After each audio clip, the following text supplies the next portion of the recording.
TV 중계. 준성아, 학교 가야지. 아, 싫어, 안 가. 준성아, 엄마가 뭐 잘못했어? 학교 가자. 응. 너 그렇게 엄마 속상하게 하면 진짜 가만 안 둘 거야. 2022년 6월 30일 한 초등학생 6학년이 담임교사에게 욕설을 퍼붓고 흉기로 위협을 가한 사건이 발생했다. 경기 수원시 한 초등학교 관계자에 따르면 준성군이 해당 학교로 전학 온 것은 2022년 6월 26일이고 전학 온 지 나흘 만에 사고가 터진 것이다. 우리 반에 전학생이 왔어요. 모두들 사이좋게 지내야 한다. 자, 인사하렴. 준성아. 준성아? 얘가 많이 내성적이네. 잘 지낼 수 있을까? 걱정되네. 준성이가 친구와 몸싸움을 한 이유나 6학년 초도 아닌 6월 말에 전학을 오게 된 이유는 아직 알 수 없다. 그러나 보통 초등학생들이 전학을 가는 이유는 중학교 배정 혹은 전에 사는 지역에서 학교의 거리가 먼 경우가 대부분이다. 때문에 그 상황을 직접 맞이하는 자녀는 지금까지 쌓아왔던 친구들과의 교우나 자존감, 부모와의 신뢰관계 또는 유대감이 환경의 변화 혹은 자신이 믿어온 길들이 한순간에 무너져버리면 성인과는 달리 세계관이 좁은 어린아이들에겐 혼란을 야기할 수 있는 것이다. 야, 쟤 핸드폰도 없대. 크크. 쟤 집에 돈 없어서 전학 온 거래. 집도 되게 작나 봐. 아니야, 제 친구도 별로 없어서 전학 온 거래. 아니라고. 너가 나에 대해서 뭘 안다고 그래. 실제로 준성군이 내성적이었는지는 모른다. 하지만 분명 친구와 몸싸움을 벌이고 이를 말리는 선생님에게 아무런 이유도 없이 흉기로 위협까지 하지는 않았을 거란 것이다. 야, 너가 뭔데 우리 가족 건드려. 아빠! 너 죽는다. 우리 아빠한테 이른다. 너가 먼저 했잖아. 선생님 제발요. 전학생이 민철이 때려요. 준성아. 결국 선생님은 준성이를 데리고 진정시키기 위해 연구실에 불러 대화를 시도했다. 준성아, 뭐해? 친구를 막 때리면 어떡해? 아니, 걔가 먼저. 준성아, 얘들하고 잘 지내야지. 전학 오자마자 말썽을 일으키면 어떡하니? 아니, 우리 가족 건드렸는데. 엄마가 슬퍼하시겠다. 준성이 이러는 거 보면 친구가 아무리 잘못해도 때리면 안 돼요.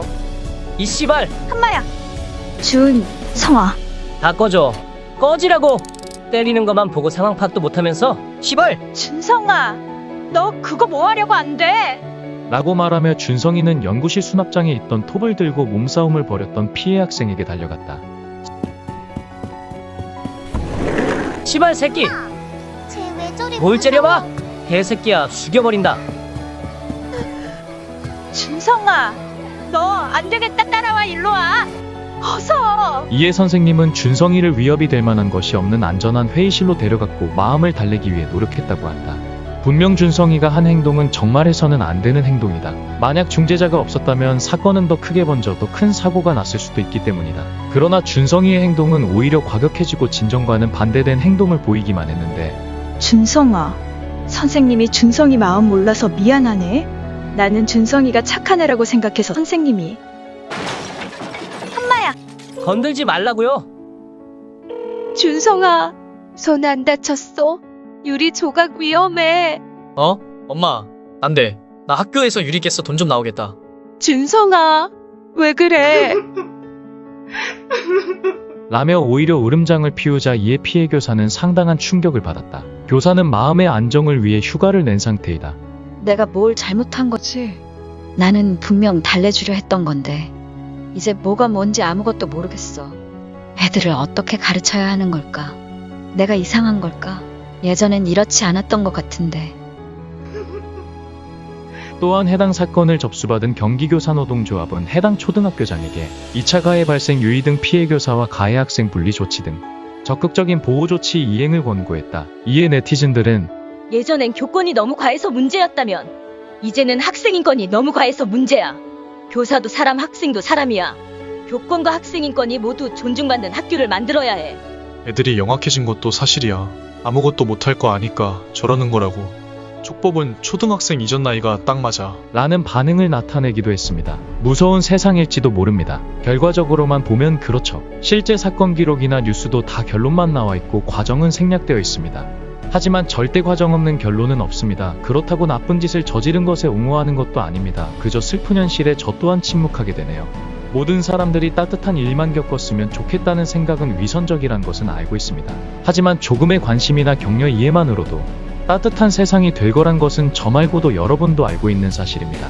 여러분들은 어떻게 생각하시나요? 영상을 보시고 느끼신 여러분들의 생각이나 의견을 댓글에 남겨주세요. 여러분들이 적어주시는 모든 글들이 자신의 진심은 이렇다라는 걸 깨닫게 할 겁니다. 꼭 이 영상에 대한 주제가 아니어도 좋습니다. 후회스러웠던 순간이나 기뻤던 순간 아니면 그냥 아무 말도 상관없습니다. 왜냐면 결국 적게 되는 모든 것들이 자신이 지금까지 생각해왔던 것들이니까요. 그 글 자체가 여러분인 겁니다. 나쁜 말도 상관없습니다. 그냥 자신을 한번 알아보는 시간을 가져보세요. 그러면 자신의 세상을 바라보는 관점이 무엇이었는지, 자신이 얼마나 따뜻한 사람이었는지 발견하게 될 겁니다. 오늘 하루도 정말 고생하셨습니다. 글과 영상이 마음에 드셨다면 좋아요, 구독, 알림 설정 부탁드려요. 여러분의 관심과 사랑이 세상을 밝게 하는데 도움이 됩니다. 준성아, 학교 가야지. 아, 싫어, 안 가.